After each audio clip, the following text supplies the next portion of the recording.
make my We're on. my aluminum foil hat this morning, but I couldn't remember how to make them. So if you're dealing with conspiracies, I'm praying for protection. Here we go. Very good. Yeah, everybody put on your tinfoil hats. It's gonna be fun. My name, yeah, why don't we just like level set, you know, I know some of you, we used to be affiliated with this place. My name's Andy Greenhow. I'm currently serving as the interim associate pastor for youth and their families at Bryn Mawr Presbyterian. I can share as of sort of today, the session learned on Tuesday night that I have accepted the call to be the permanent person in that role. So I will be, yeah, thanks. So starting July 1st, I'll be the full, you know, the full-time permanent person in that role. Until then, I'm still the interim. So, yeah, so I'm excited. Bryn Mawr's a good church. You know, it's okay. It's not Wayne. Yeah, that's right. And by way of handshake, my dad was a part of this fellowship for a very long time. His name was Eric, and yeah, I'm grateful to you all for your ministry to him this time and a lot to him. So it's nice to be here. Can we just do first names around the room, starting with Tim? I'm Tim. Longfoot. Doug, and I promise not to tell any Andy stories. Thank you, Doug. Doug, Dave, say something. Greg.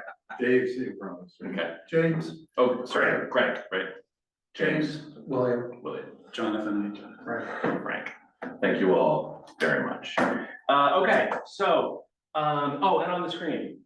Scott and Sal. Scott and Sal. Sal and Scott. Perfect. All right, so, by way of, so we're here till 8:15, is that right, Tim? Yeah. Okay, great. So, since about 2017, I have been really into internet conspiracies. And it's strange at cocktail parties when I say, oh, I love QAnon, because people think that that means that like I love the conspiracy theory itself, which is not the case. I love kind of what it is revealing about us, about our societies. I do think it is the case that conspiracy theories, very much like horror movies, tell us about us as a society. And so I've been following along with internet conspiracism, paying attention to what's going on. And one of the things that I've sort of noticed is that with me and a podcast in particular that I really enjoy listening to, there's been a great deal of dismay among this podcast. It's called QAnon Anonymous. Now it just goes by QAA because they got tired of explaining, no, we're a bunch of journalists covering QAnon. We are not QAnon people ourselves. That there's been a great deal of dismay about the fact that this sort of niche interest of theirs has sort of entered into our thinking as a society. So you all may remember in looking at the images on January 6th that there was a guy wearing like a Viking helmet with fur wrapped around him and holding a big staff. I first heard about that guy in 2018. I knew about him when he was leading a protest at the Arrowhead Town Center, a shopping mall in Metro Phoenix, because he believed that the logo of the Arrowhead Mall was a symbol that let pedophiles know that that was a place where there was trafficking occurring, that there was a deep underground bunker where the children were being held. Right. And obviously we know that just like at the pizza place in Washington, DC, that is not the case. But yeah, Jacob Chansley, Jake Angeli, the Q shaman, the world was introduced to him in January of 2021. And I was pretty dismayed to know that, oh my goodness, normal people now know who that guy is. Normal people should not know who that guy is. I should know who that guy is. Normal people should not. So there's two lessons that I think internet conspiracies I have to teach the church. I'm going to do one this week, one next week. The first is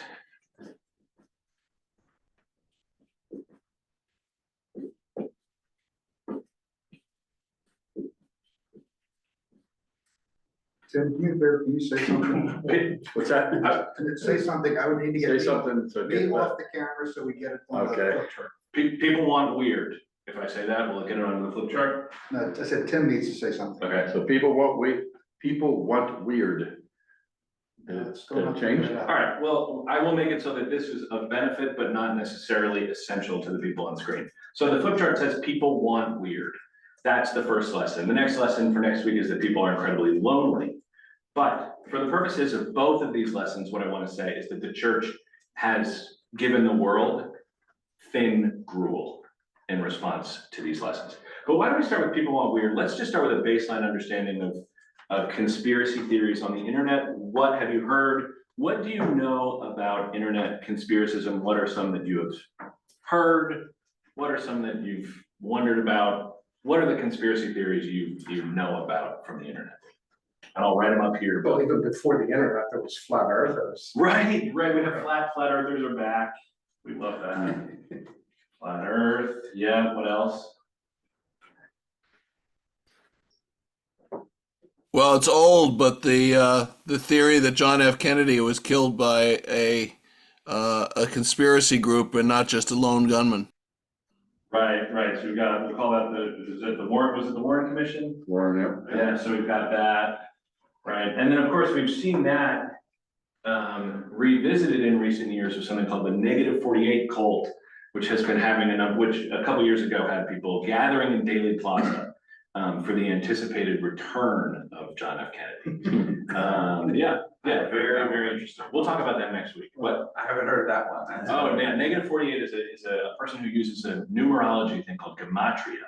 And he uses different words and their numerical value assigned to the letters to spell things out, and that he finds a lot of meaning in this, and he has an interesting cult following. Oh my God. Yeah, right. Yeah, Well, people want weird. The idea that there's a deep state, a The cabal, deep state, yeah, so yes, functions exactly. underneath the government somehow. The deep state. And whenever something doesn't work out for my guy, the deep state ate my homework, right? It didn't, yeah, yes. The Heaven's Gate group. Heaven's Gate, yes, this was incredibly sad. Yeah, Heaven's Gate, we'll remember, what was the name of that comet? It was a comet that was passing by, Hale-Bopp. Yeah. Hale-Bopp. When the Hale-Bopp comet passed by sometime in the 90s, there's a group of people who all committed mass suicide, believing that they were going to be taken up with a spaceship that was going on behind the Hale-Bopp comet. It's old, but it's still going on. What about Mormonism? You said it, Dave. Yeah, this is interesting. The Church of Jesus Christ of Latter-day Saints.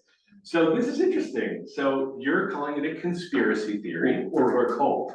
Yeah. Is a cult different than a conspiracy? So this, I took an interesting class in seminary called Insiders and Outsiders in American Christianity. It used to be called sects and cults, changed for probably a good reason, but yeah, this is interesting.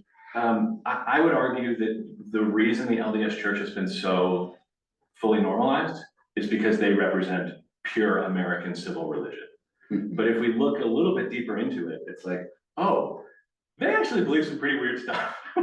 Yeah, okay, good. Any So others? I connected with Heaven's Gate, but not quite as dramatic. I was asked yesterday by someone who first quizzed me on what happened 77 years ago on May 14th, 1948, and eventually gave me enough. No, I actually looked up the Israel's Oh, establishment of Israel. So he said, so do I believe that the second coming is now imminent because of that? Let's just call that good old fashioned Christian dispensationalism. Yeah. My dad was infamous or famous, I don't know which. When Tony Sundermeyer came here to be the youth pastor, he said something that raised my father's antenna.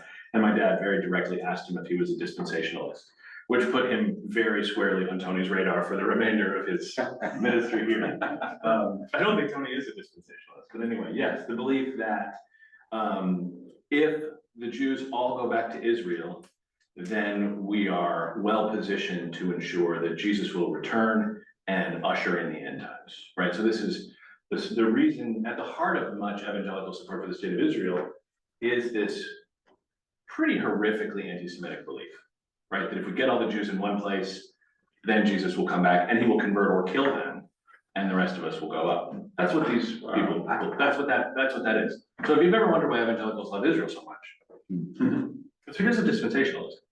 Well, I'd even say some within the evangelical MAGA church that think Trump is the second coming of Christ, Yes, we have, or the anointed one, or whatever.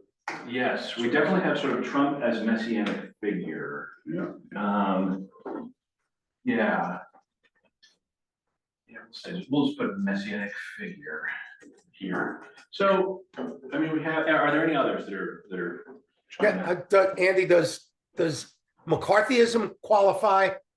Is there a through line there? I mean, I don't. I think that's a great point. So the belief, I would put that under an earlier incarnation of the deep state, right? That there are communists everywhere, right? There are leftists everywhere. There are people undermining the American project everywhere you look. Yeah, fair to say so? The McCarthyism represented a deep state? Okay. Yeah, I think. Anything else? Any other good ones that we've heard? I'm so glad. It means that you all are very normal. So you don't know the weird ones. So this is really good. So why don't we start with QAnon, or let's just talk a little bit about QAnon. I wanted to sort of establish a baseline for what we mean when we talk about QAnon. And I sort of want to say that QAnon has functioned as sort of a really good bucket for holding all of these things. Not necessarily Heaven's Gate, but that when we want to find a way to fit a conspiracy into, or a conspiracy theory, that the presence of a deep state. Well, why don't I read this really helpful definition by a journalist named Julian Field, writing in Jacobin. This is his definition of QAnon, and I think that it gets at a lot of this. So it reads, QAnon is a conspiracy theory movement positing that Donald Trump is waging a secret war against a cabal of satanic pedophiles embedded in the United States government.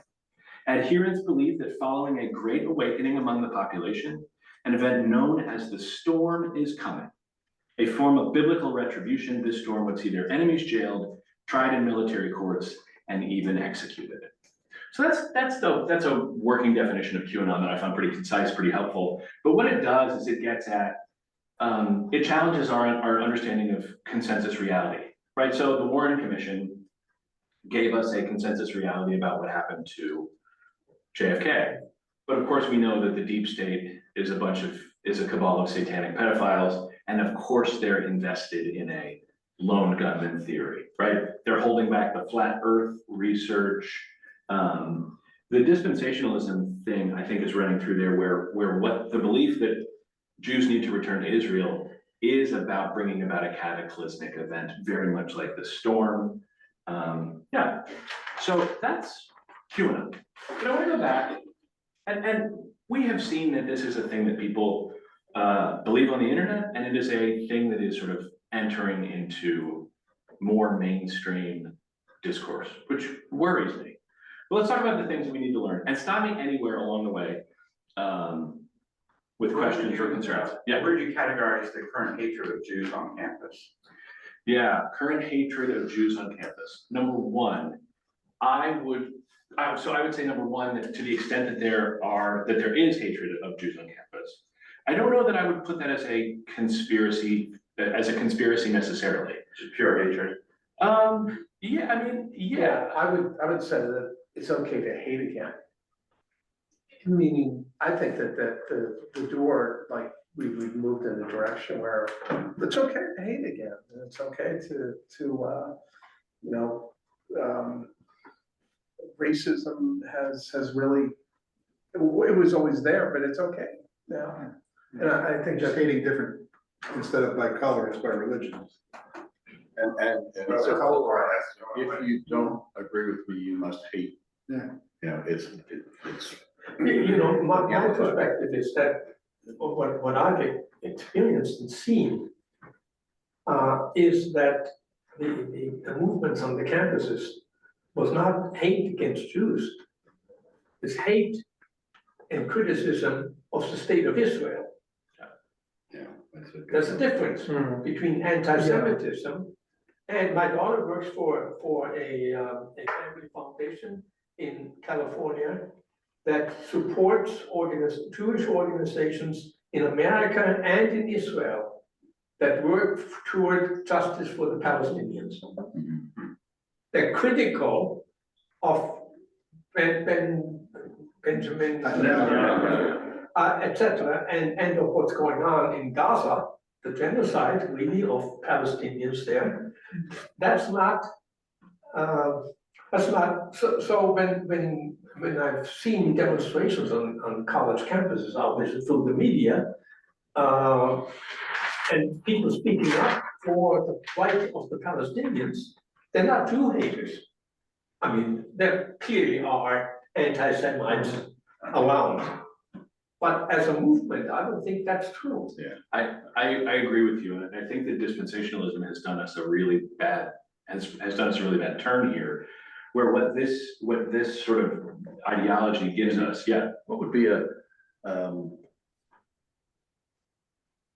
simple description of dispensation? Sure, the idea is that if Jews are all brought back to the Holy Land, then that creates the conditions necessary for Jesus' second coming to return to the earth, at which time he would then convert or kill the Jews and those who are not Christians, and bring the good people up into the fullness, into the eschaton, into the fullness of time, leaving behind the rest for the tribulations. And so I think that what dispensationalism has done is sort of conflate. So this is just a simple one, because we've just done the past 4 weeks, 5 weeks, gone through the Nicene Creed. And so getting into the Father, the Son, and the Spirit. And so dispensationalism basically divorces the Father from the Son, Oh, interesting. because the Okay. Jews, I mean, so it's definitely heretical, right? Yeah. So to the extent that it's also modalist, Yeah. sure. Yeah, maybe. wow, Right, but I think that what this has done is has conflated Zionism yeah, with, that to be an anti-Zionist is to be a Jew hater, is to be an anti-Semite, which of course is not the case. I mean, ultimately, the people who believe this actually really, they hate Jews. They don't want Jews to be Jews. They want them to be Christians. They want them to, right, they want them to be Christians in a particular way. So, I mean, yeah, to the extent that there is that on campus, I think that it is not necessarily born of a belief that Jews are taking over. I think that what we saw in Charlottesville, actual Nazis chanting, "Jews will not replace us," that is an embodiment of something called the Great Replacement Theory. And that to me is the really terrifying anti-Semitism. I think that college students who step over the line of anti-Zionism into anti-Semitism is a problem, but it doesn't worry me in the same way. Are you with me still? I guess I'm just shocked by what's going on campus, and that's just, it's hard for me to differentiate, hatred. Yeah. Or the appearance of hatred. Yeah, fair. how much of this is my truth, and that there is no, everybody's defining things the way they want it, there is no agreed upon. Well, the thing that happens with all of this, right, is that consensus reality is fragmented. Yeah. And this is where I actually want to go next. So let me keep going, and then we'll keep talking. So number one, people want weird. That's the first lesson I want you to know. I'm going to read you a relatively long quote, but we'll parse it out, and we'll see what it means. So this is from a book called High Weirdness: Drugs, Esoterica, and Visionary Experiences in the 70s. This is a book a person wrote about Terence McKenna, Philip K. Dick, and Robert Anton Wilson. Weird guys in the 1970s. But in the introductory chapter, he is quoting the German philosopher Peter Sloterdijk. Did I say that more or less right, Alfred? Who wrote a book in 2009 called You Must Change Your Life. And in it, he's talking about this idea of vertical tension. I'm going to write that down. Vertical tension. Okay. And so I'm going to read this quote. Vertical tension, which he describes as the existential tug that compels humans to transform themselves in light of the above, those higher things, including the heights of ecstasy, that call us to overcome the limits of body and mind through discipline, ascesis, and creative experimental striving. At least since the axial age, which is the first millennium before Christ, the world's religions have been visibly shaped, even twisted by such vertical tensions, by mountaintops and stairways to heaven, by world trees and angelic hierarchies and by scriptural exhortations to seek what is above, to rise and quit the low world and the heavy flesh. In contrast, the secular modernity that Sloterdijk inhabits and speaks to largely rejects the call of vertical tension. Yes, we have our moon launches and skyscrapers, mountain climbers, and druggy highs, but the post-Enlightenment world is, for the most part, an existential flatland. Religious striving continues, of course, but in You Must Change Your Life, Sloterdijk instead focuses on those post-religious, more or less secular individuals who continue to hear the ancient call of the vertical. This vanguard rejects the literally depressing attitudes of modern culture, of logic and aesthetic realism. Instead, they push the boundaries of their bodies and spirits towards what Sloterdijk calls a primary surrealism. Weirdness as aspiration.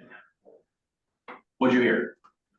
It's a long quote. What'd you hear? I had the word vanguard used out of my So old friend here. we've got a bingo card moment. Okay, yeah. What else? What else do we hear? Long quote. We'll piece it together as a collective. Something about, it sounds like post something that's just kind of a flatness. Yes. There's no center. So yeah. So the flatlands of post-Enlightenment world, right? Flatland. He called it depressing, and what he meant by that is not just that it's depressing, it's a bummer, but also it's depressing in the sense that it's Keeps you flat. Keeping it flat, down. right? It's kept us flat. There isn't that vertical tension. What else did you hear?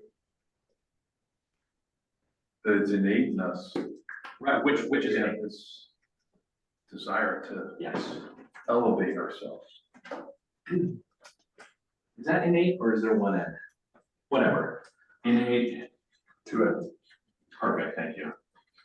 Right, that there is something in us that wants to be pulled upward, right?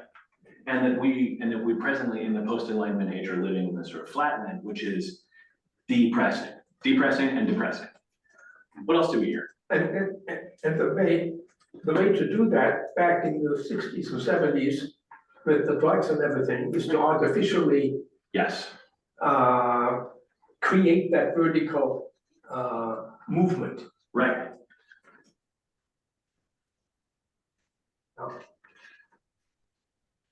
So Would I'm it have been different if they said, let's get low?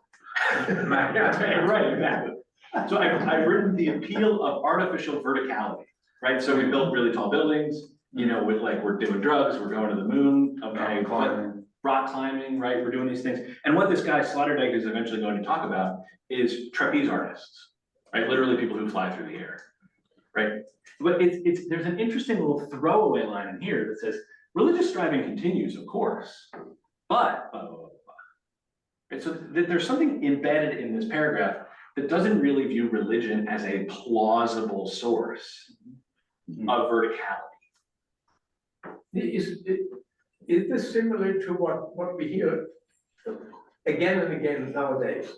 That they're not religious, they're spiritual. Correct, right, that they're religious, not but not spiritual, right? That they don't see in religion the thing that pulls them upward. But the person who says I'm religious but not spiritual I am spiritual but not religious. I joke that I'm religious but not spiritual. The people who say that they're spiritual but not religious, they're trying to say, I experience that vertical tug, but I don't find it in religion. And so I look for it somewhere else. Yeah. What else? What else do we hear? But I didn't hear it necessarily, but the thought that occurred to me was that I see a lot on Facebook of people posting them of silly things that they do. There's just, the most ridiculous thing you can think of. Look what I'm doing, and I'm posting it for everyone to see, whether it's bungee jumping off an airplane or going down a raging rapids after a huge rainstorm just to show that they can kayak in the roughest waters forever. I mean, you name it. It's whatever silly that comes to mind. Let's do it and post it on Facebook. Right, we're doing a lot for the likes. Yep, Yeah. be famous for being famous. Right, we're doing it for the, which it creates its own sort of, it gives us endorphin, it gives us dopamine, but doesn't give us the actual, was there someone over here? Right before? I was just asking if this is like the people that are trying to get the mushroom experience. And Yeah, right, we had that so I would call that another sort of appeal of artificial verticality, right? The experience of psychedelic, right. So, okay, you guys got it, everything, right? That something in the human condition, at least for the past 3,000 years, that has pulled us upward. And the crucial element here, prior to our post-enlightenment context, is that for the better part of that 3,000 years, religion or cultic practices created a sense of a community of practice around that vertical tug, right? So there were communities that gave you a place to experience that genuine pull upward, but that since the Enlightenment, with its focus on empiricism, rationalism, liberalism, capitalism, that kind of thing, there has not been the same kind of vertical tug. There's not been the same kind of outlet for the vertical tug. And Would you put transcendental meditation in? I think that would be one that's arguable, right? That for the people who practice transcendental meditation, they would say, I'm 100% having the experience of a vertical tug, right? I'm 100% communing with the divine.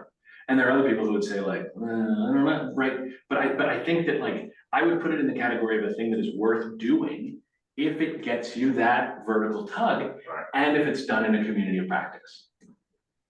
That's the piece that I think. A community practice. A community of practice, meaning like it's not just you individually without a structure of accountability, just doing whatever, right? There's gotta be, right, but I think TM is a great thing to introduce into this. People get this out of yoga too. I'm sure some people get this out of yoga, right, yeah. Would this fit in with that phrase? I don't necessarily have exactly word for word from Blaise Pascal, that there's a God-shaped vacuum in every human heart. Boom, there, like, that would be a great way to say it. Yeah, and I think that what we experience. Keep trying to fill it with all these other things. Yes, and in our post-enlightenment context, right, we will this is great. So a God-shaped vacuum in every spirit, in every human heart. This is great. So this idea is not just Peter Sloterdijk's idea. This is not just people who want to talk about people doing weird stuff in the 1970s. Max Weber, who gave us the term the Protestant work ethic, right? Very, very smart German sociologist, talked about he said in 1918, maybe it was 1917, he talked about disenchantment. He talked about how the world used to be enchanted, right? Where we had all of these natural processes that we did not understand. We had this relatively coherent integration of our spirit and our brain and our body, right? And that what has happened since then is disenchantment. He stated the fate of our times is characterized by rationalization and intellectualization, and above all, by the disenchantment of the world. He said that in 1917. That was more than a century ago. Max Weber said that. A great example of this from like my own life was when I was in seminary. I took a class on John Calvin with a Calvin scholar, and he was a Southern lawyer before he went to divinity school and became a seminary professor. And whenever we got to something in John Calvin that was particularly vexing, where we couldn't really account for it, it just didn't make any sense. He would say, "Well, you have to understand, John Calvin was a medieval man. He believed in witches. He didn't know where thunder came from." Right? Like, and this is important for us to actually understand, is that our theological progenitor, John Calvin, all of our co-pilot, whether you like it or not, at least he's mine, I'm telling on myself. I love John Calvin. I read him and I weep, right? This is a person who is regarded as coldly rational, overly logical. This person was a lawyer. This person was like very, very straight down the line. This is what we're gonna do. This is what we're not gonna do. This person believed in witches and didn't understand that thunder was an atmospheric condition caused by whatever thunder is caused by, right? He thought it portended something. Like, we have to kind of reclaim that. What I'm saying with all of this is that I think that we need to reclaim what makes our tradition extremely weird, when what we have done instead is sort of emphasize our own respectability. So I would say that American Christianity in the contemporary moment is emphasizing respectability and avoiding the weird. We see that in a couple different ways, right? We see that with apologetics. Our evangelical friends use apologetics as a way to make themselves seem less scary. And so they use this process where they, have sort of a didactic thing where they explain why Christianity is not weird. But I also think that we in churches like this emphasize respectability through being a Big Ten or through being purple, right? We emphasize how reasonable we are, that we can have people here who believe all sorts of things and everything's cool and we're all very reasonable. And so we're financially responsible. We emphasize financial sustainability. We emphasize that we have a bureaucracy and a structure of accountability. We emphasize all of these things that are, and in churches like this, in more progressive center-left churches, what we can say is that we're very happy for science to answer the questions that science answers. And we're very happy here to explore what our faith is. And we don't see any reason to separate those two things, right? Some of our more evangelical friends might say ooh, science over there, faith over here. But here I think we do a subtle kind of the same exact thing, where what we're doing is we're emphasizing how tolerant we are, right? The heretics like a dentist, a scientist like a dentist. Well, he can go to his, dental meeting and they can talk about dental things. And then he can come here and he can work on his faith things. So tolerance is not weird. Tolerance is not weird, right? Now, these things are all good, right? There's nothing wrong with Dave Lighty being allowed to be a dentist and a Christian at the same time, right? Tolerance among the virtues, like the capital L liberal virtues, they're good, they're not bad, but they're not weird. And I think that here's what's it. Let me pause here. How's this sitting? Well, isn't the imminence of God weird? Yes, Scott, it is. But we don't act like it. Christ rising from the dead is. That's weird, but we don't talk about that, right? Virgin births are weird. Virgin births are weird.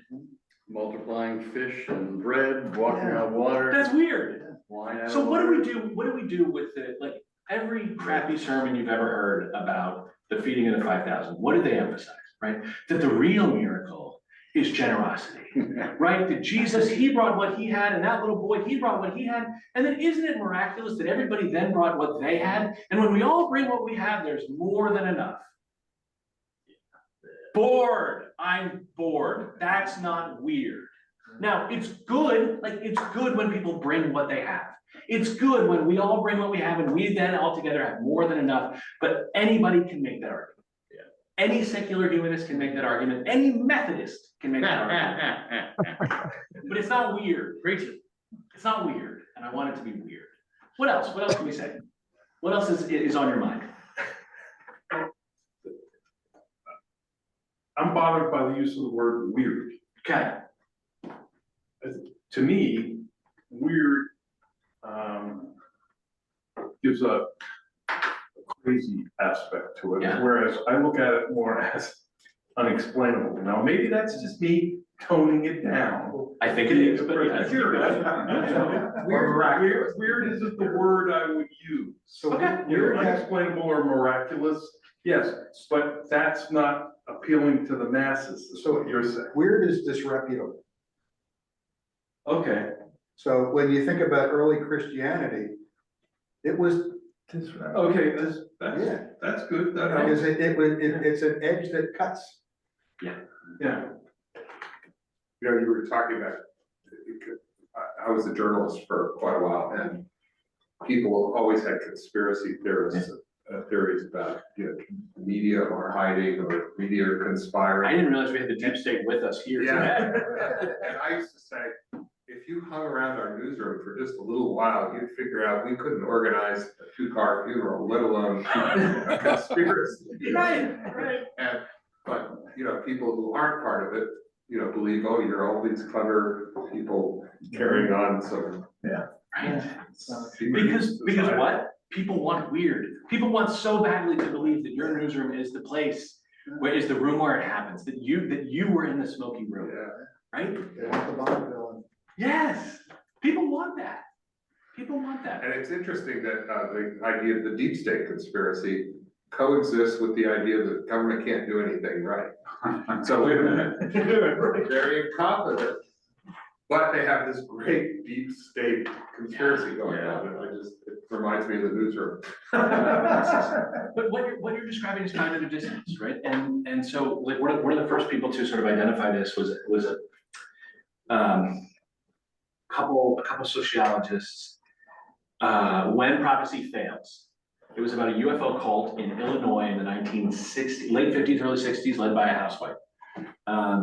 And she had these visions that there was going to be a UFO that was going to come and usher in a big flood, a seismic flood that was going to kill everybody in the world. And if we all got together, right, we would be taken up, right? And what they noticed, that there were these participant observers, sociologists, what they noticed was that the evangelical impulse on the part of this UFO cult, by which I mean the missionary impulse to say, hey, you should come join our cult, it ramped up considerably after the failure of the prophecy. And what they postulated was that if a person believed a thing that was demonstrably false, they could square that a little bit more by bringing other people in to believe this thing that is demonstrably false, rather than look at themselves and say, wait a minute, that doesn't work.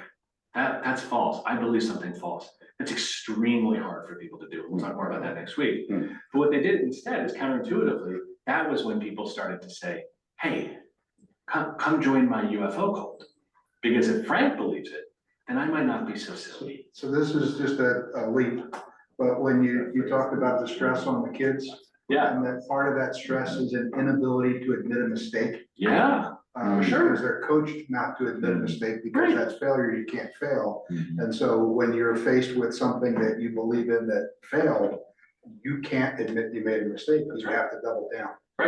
Right, when we see this every day. Yeah. Right, we see this every day where you have to double down. Because people are feeling cognitive dissonance and people are desperately afraid to look at themselves. Right, and say, oh, I screwed up. There's a great line in one of my favorite TV shows. It's called Community. It's about whatever, it doesn't matter. But what the line is that some of the greatest lies ever told are told 12 inches from the bathroom mirror. It's true. And to me, the moment is like after you reach over and you turn off the light, you're in bed already and you turn off the light, that in the moment between turning off the light and falling asleep, that is when this has to start working. Like that's when it works on me, right? That's when it's like, oh geez, oh no, like I'm not in my integrity, or I'm like, but like people find all sorts of ways to get through that moment, right? And to wake up the next day and do it all again. Yes. And I don't know which is the chicken, which is the egg, but my observation, both about other people and myself, is if you can create enough fear,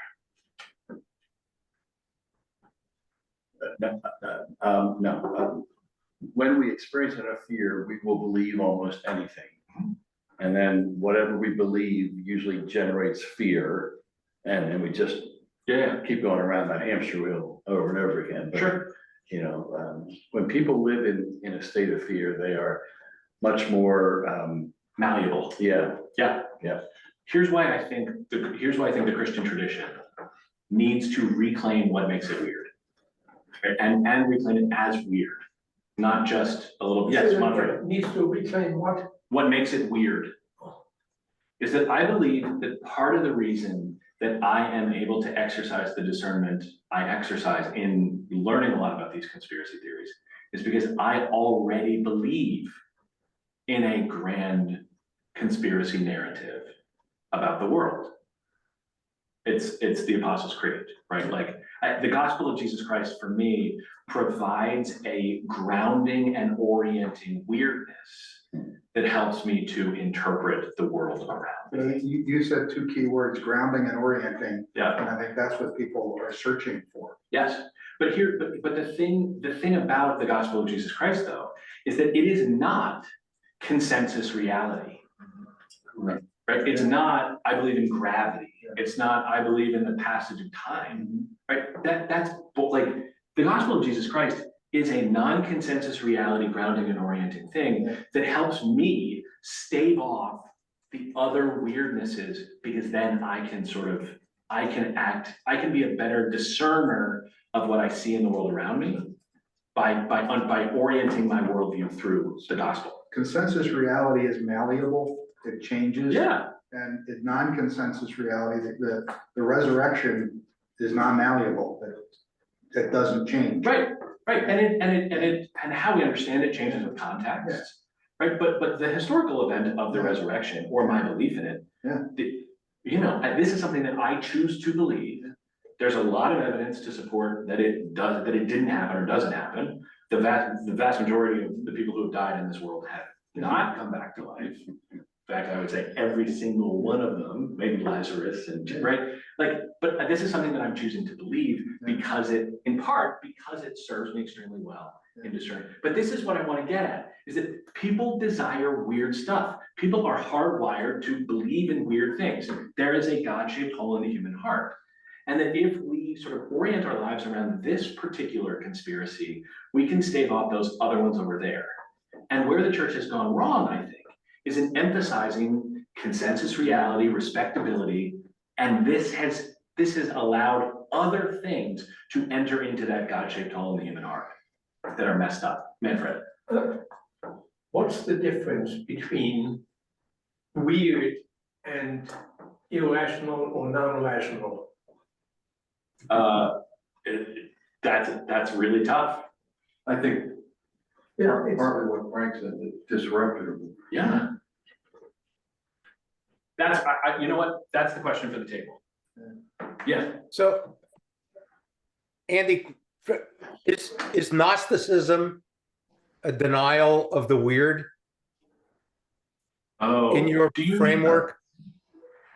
Yeah. So, I mean, do you mean the first century, like the Gnostics, or do you mean like a broader general sense of Gnosticism?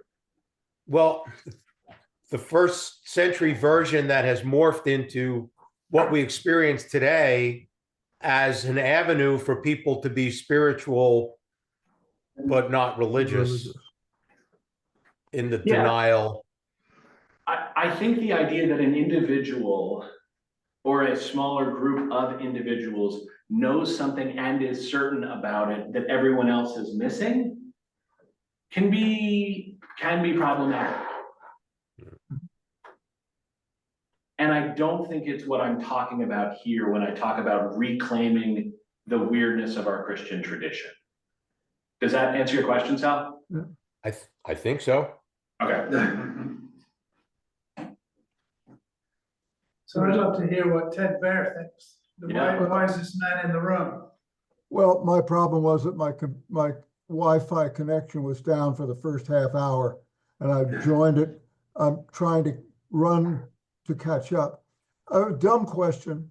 If you were to think about our conversations this morning at an undergraduate level, what course name would you assign to it? Weirdness 101, or what are we? Cosmology, or where would in the religion curriculum, where would this conversation fall? I mean, I would probably say that it falls into like religion and society. Maybe, I don't know, Manfred, you worked in academia. Yeah, I don't know, Ted, that's a good question. I mean, I think I would call it Lessons from Internet Conspiracism Part 1. People want weird, but I don't know. How does this idea of weirdness fit into the concept of postmodernism, which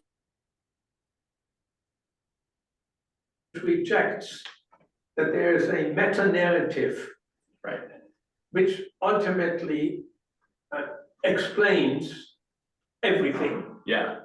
Yeah, I mean, I think what we're seeing right now with the way that the world is fracturing is I think that we are seeing the limits of postmodernism as an idea that will work or serve us, right? So all of this pastiche, all of this relativism, all of this kind of stuff is not serving us well, right? Because to some extent, we do live in a consensus reality, right? To some extent, we do live in a world where there is gravity, right? Where there are certain scientific processes that can be knowable.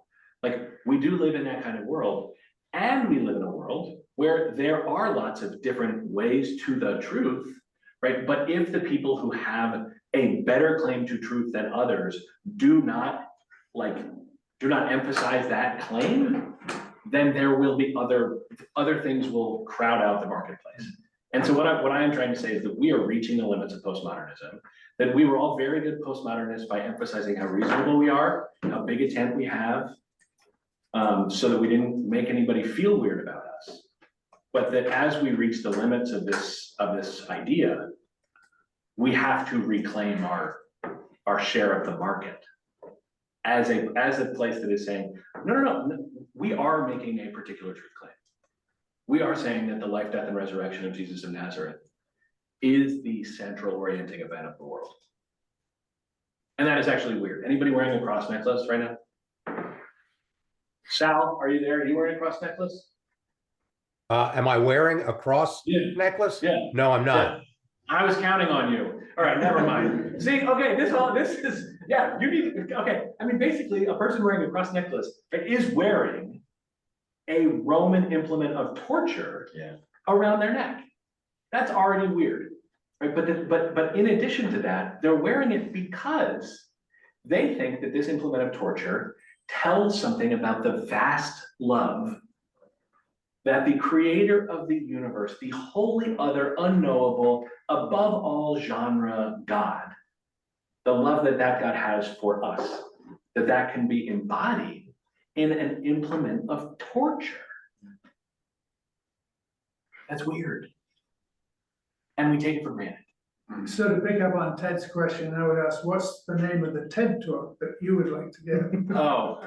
And I'm thinking reclaiming the weirdness of Christianity or Yeah. something. Yeah. Make it shorter. I mean, it would be, I'm making up a whole new formulation here, like I'm inventing a new way of using language. Make Christianity weird again. That's very new. One problem we have is the vocabulary that we use to explain Christianity, the kingdom of God. It's been around for such a long time, it seems old-fashioned and antiquated to people. And yet it's very difficult to invent a new vocabulary that would still spread the gospel, in a true way. I think the kingdom of God is a tough concept for people to really understand. Like Bonhoeffer said, peace is the great adventure. We're putting more and more money. All nations are putting more and more money into military defense, and the kingdom of God is saying that's not how you establish the kingdom of God in the world, and that's weird. And people, you say to people, we should defund all of our militaries across the world, and invest in peace, and people say that's weird. There will always be a Putin or a Xi who will try to conquer you. Therefore, we need missiles and we need drones and so forth. So we blame the Methodists and the Mennonites? Yeah, that's right. That's right. It seems to me we can almost turn this thing around and say that the world as we know it, as we experience it, is weird. Yes. This is the truth. This is not weird. Sure, but I mean, that's what the early Christians claimed. Correct. I mean, the world around them, in the first century world, they didn't think that Jesus' miracles were weird. Right. Everybody was claiming miracles. If I can coin another, in the different pantheons of Rome and Greece and Egypt and so on.